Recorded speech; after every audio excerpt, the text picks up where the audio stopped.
Not every screen printer has $1,000 to spend on a Pantone mixing system, so today I'm going to give you 3 steps on how to mix your own custom colors.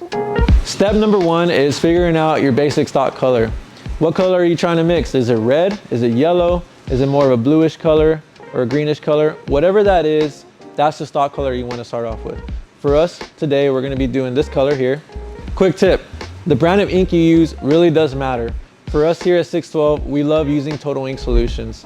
Now they're based in New Jersey, so we have to have them shipped out. If you're looking for something you can find locally, I recommend going with either Union Inks or Wilflex Inks.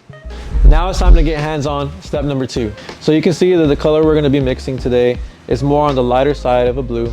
So that tells me I'm gonna wanna start off with white. Now, if it was more of like a navy blue or a dark blue, then you would just start off with blue and then add in a little bit more black to kind of get you there. But since it's lighter, we're gonna start off with white. So what I like to do is, I like to start off with just 100 grams, just to kind of keep it simple, and that way I know. And I'm gonna write down here, 100 grams white. So I'm gonna get in here, put 100 grams into my scale. So here I got 100.6, that's cool, I'm gonna leave it as 100. Next, I'm gonna start adding in my stock color. So what I typically recommend doing or starting off with is just going as little as 1 gram.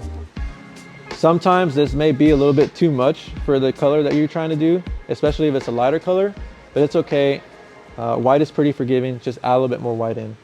So we're gonna start off with 1 gram of blue.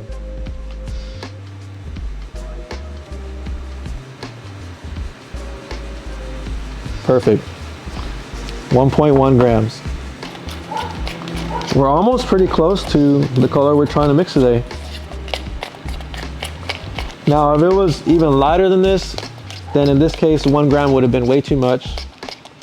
At that point, we would have just added more white back in. And you see how creamy this ink is? I just love it. You're not really gonna find other creamy inks like this. That's why we love using them. They're just great inks. That looks pretty good to me. I think we're on the right track. So I'm gonna stick with this.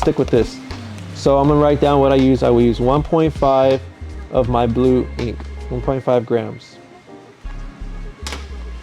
That's it for step 2. So as you can see, we're still not quite there yet. So step 3 is use your eyes.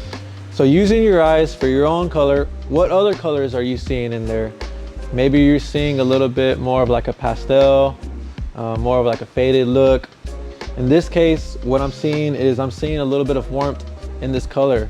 So what I'm gonna do is I'm gonna use yellow to kind of make this a little bit more warmer. So got my yellow ink here. So usually when it comes to blues and when it's a little bit more warmer, yellow is usually the way to go, just because it adds in a little bit of warmth to it.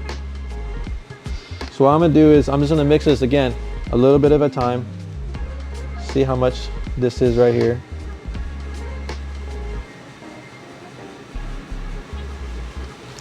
So that's 0.4 grams. So I'm just gonna mix that in just a little bit. And as you can start to see, it's getting a little bit warmer. So just as you saw in this last step, I had to really use my eyes to see exactly how I was gonna mix my inks. In this step, it's really great if you know how colors work, because whenever you're mixing, you know which direction you need to go. So for example, in this case, it was a little bit warmer. I know yellow helps me get a little bit more warmer. If you're trying to go for more pastel, whites or grays are usually what help you kind of get that.